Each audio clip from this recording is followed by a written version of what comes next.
Balik Taytay Gaming na naman tayo mga kadip. Sabay-sabay nating interviewin yung mga nagpagawa sa atin. At dahil promo, nagsanib puwersa na sila Boss Rodel at Boss Gab. Kaya interviewin na natin yung ating first client. Boss, anong pangalan ni Bossing? Journey sa Muntinlupa. Ayun, taga Muntinlupa si Bossing. Boss, ano masasabi mo sa gawa natin, boss? Okay, ganda.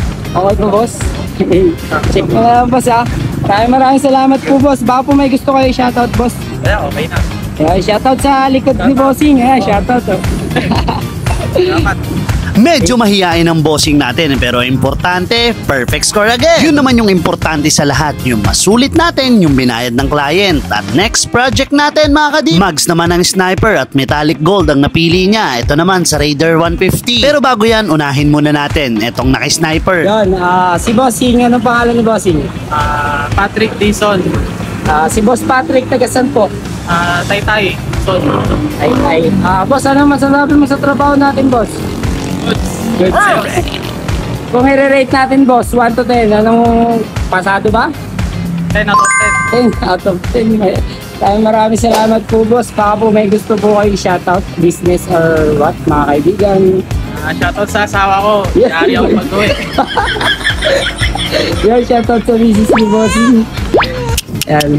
Yari tayo dyan, mukhang hindi nagpaalam yung boss natin na nagpa-powder coat siya. Pero okay lang yan bossing dahil nakuha naman daw natin yung gusto niyang kulay at pasado. Kayo na lang po bahala magpaliwanag dyan pag uwi. At itong mga client natin na susunod mga kadip, talagang mga nahiya sa harap ng camera. Pero syempre, dahil kayo po'y sumuporta at nakiisa sa aming promo, i-flex po natin lahat ng nagpagawa sa atin. Nagpa-interview man o hindi. Remembrance na rin yan ng mga itsura ng mga motor po natin kapag naisip po nating palitan yung mga mags natin. Kaya maraming salamat po talaga sa mga kadip natin na nagtyagang naghintay, nag-effort dumayo, at syempre sa mga talagang nag-ipon pa talaga makapagpagawa lang sa atin. Sobrang na-appreciate po namin yon. I-flex na natin yung next client natin, then interview na rin.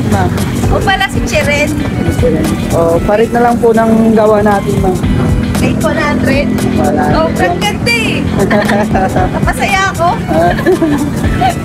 Baka merong gustong i-shoutout, ma'am. Ha? Baka merong gustong i-shoutout. Wala naman. Interest lang. Thank you po.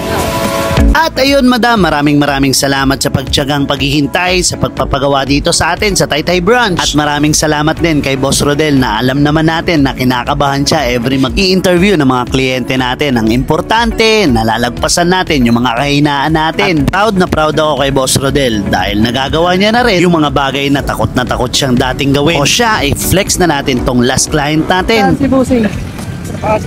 Kaya Pasig. Parit naman ako ng gawa natin, Bossing. 1 to 10. 1 to 10, Bossing. Ganda eh. Solid. Thank you. Maraming salamat. Baka merong gustong shoutout, Bossing. Shoutout mo si Tiger Work. Okay. Thank you. At ayun, maraming salamat kay Bossing at sa mga nanood sa video natin na to. Syempre, big shoutout na din kay Tiger Works na sinoutout ni Bossing. Maraming salamat po sa suporta at tiwala sa Polworks Hydrographics. So paano? Kita-kits next vlog. To God be the glory.